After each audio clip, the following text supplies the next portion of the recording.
Moving up the net point line here with another playoff contender last year, the Arizona Cardinals at plus 83 net points.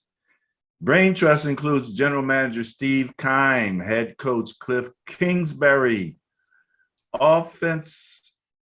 So again, we've got this situation here where we have an offensive coordinator of Cam Turner and Spencer Whipple, who they have listed as co-pass game coordinators. Right, working for a head coach who likes to call his own plays. You know what I'm saying? DC, one Vance Joseph, we know him. Special teams coordinator Sean Kugler and quarterback Kyler, won't you please sign me Murray? Yeah, Steve Keim's got his hands full trying to get that signing done. Kyler Murray is not happy with the way things went last season. He wants to be compensated. Steve Keim has made it pretty clear that they don't want to lose Kyler Murray, which they would be crazy if they did, in my estimation. So he's going to have to figure something out. I'm expecting to see that signing happen, though, before the season begins. Steve Keim is the general manager. He spent his entire 23-year executive career with the Cardinals. Again, it's funny how we're talking about homegrown guys and guys that have been with organizations for a really long time. Now that we're up amongst the higher rated teams, did you notice that? If you remember last week when we talked about the bottom half teams, a lot of them, these guys were like first year, second year GMs, first year, second year head coaches. Now we're starting to see guys that have been around for a while and either have really nice resumes or have been at their position for several years going forward. He started out as director of scouting, was also director of player personnel, and is now the GM and has been so since 2013. Head coach is Cliff Kingsbury. Now, after a pretty successful career as a college coach, Cliff Kingsbury, he actually coached at the University of Houston, Texas A&M, and Texas Tech. All D3 schools, all D1 schools with high-powered offenses. A lot of that was due to Cliff Kingsbury. He was hired as the Cardinals head coach in 2019, probably because of those high-powered offenses that he handled at D1 schools. He coached Mahomes, didn't he? Yes, he did. Yes, he did. His offensive coordinators are co-coordinators. The co-pass game coordinator is Cam Turner. Spencer Whipple is the pass game. I had pass game coordinator for both of these. I think that they are. They are. Oh, they're both co-pass game coordinators. So he doesn't have a run game coordinator.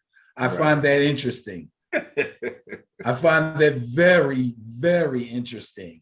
He's running what's it call him, man? What's it called again? The offense? I forget, the red rifle or something. Something crazy. No. I don't even, you know what? It slips it was the air something. Yeah, it slips my mind because I don't think it's working. It's not working as well as he expected it to. Remember when he first came in, we talked about that extensively.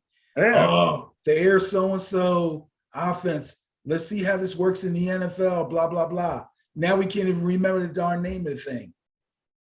Well, you know, Kyler Murray also had experience with it, so he knew how to run it, you know? Yeah. So is it ill-suited for the NFL, or have NFL defensive coordinators caught up with it? That is the question. But anyway, Cam Turner Air raid, yes, the air raid offense. Cam Turner was an offensive assistant and quarterback coach and a wide receiver coach for the Vikings and the Panthers before he joined the Cardinals in 2018. And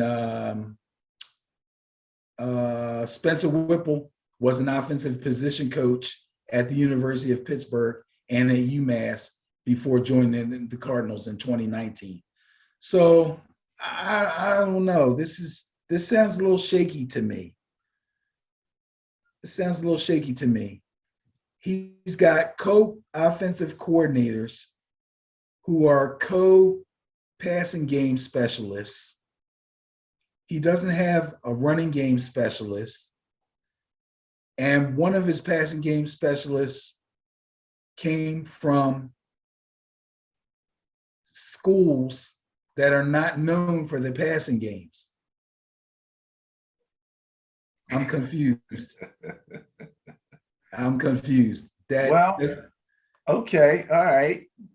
But we do know that the other part about the air raid was how much the quarterback had the latitude to make adjustments at the line of scrimmage. Right. Unfortunately, it looked like the main adjustment was him running. So I don't know. Something's got to happen, man. Something's got to be done there. Oh, we can't forget the DC. DC is Vance Joseph. NFL coaching career began in 2005 as a DB coach for the 49ers. Excuse me. Yes, he was a player. He then served in the same capacity for the Texans and the Bengals before becoming the defensive coordinator for the Dolphins in 2016. He was a head coach at one time for the Broncos from 2017 to 2018, but he got fired from that job and then joined the Cardinals as their defensive coordinator in 2019. All right, so there you go. The brain trust for the Arizona Cardinals. We'll have to see how this brain trust works out. But relative to their roster resets, here you go. First one that jumps out at me is re-signing of James Conner. James Conner, who started off his career with the Steelers and looked like he was going to be a really big-time running back, had some injury issues, ended up with the Cardinals, looked like his career was on the downturn, and then came back and had a career year last season. He scored double-digit touchdowns.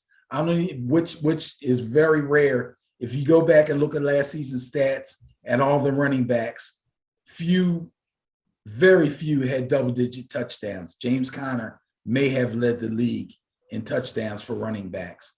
I don't want to try to remember. It was this short yardage goal line go-to. That's right.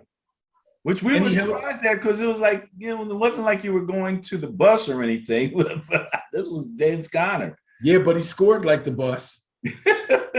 and considering that they had some injuries to their other running backs, he held his own between the 20s also. James Conner had a really nice season last season. They also re-signed Zach Ertz, who seemed to resurrect his career somewhat last season also. So that was a good job. And I see a name here, Jeff Gladney. I believe that's the gentleman that was just killed in the car accident. Oh, really? I think that's, yeah, I'm pretty sure. Wow, that's going to go in the big losses category. Yeah. Jeez. Wow. We were really sorry to hear about that. I know I was. Yep, that's what happened there. Okay.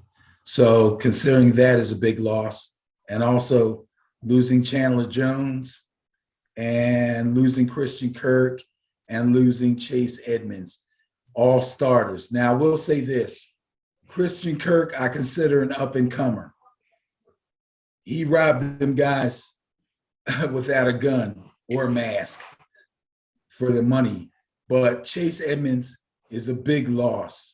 Chase Edmonds and James Conner sharing the backfield for the Cardinals worked out really well for them. Not having Chase Edmonds now, I don't know. They're going to have to really lean on Conner. We'll see if he can hold up to that. Their draft wasn't tremendous. No first-round pick. Their first pick in the second round was pick number 55. That was Trey McBride. He's a tight end out of Colorado State. Evidently, they're looking to make sure they have somebody to go to after Zach Ertz retires. Cameron Thomas, a D-end out of San Diego State. Well, I don't know about these Pac-12 guys. Friend of the show, my brother Donald, doesn't like Pac-10 players, especially defensive players. So those two picks would be frowned on by him. I don't know these other guys. Oh, yeah, Keontae Ingram from USC. Decent running back, also Pac-12 guy, but, you know, it's USC. So they used to be running back U. So I'm going to keep an eye out for him, Keontae Ingram. All right, Keontae Ingram, part of the. And we got another late pick as an offensive lineman. So again, like I said, late pick offensive linemen somehow have a way of showing up after camp. All right. Late offensive linemen have a way of showing up after camp. All right.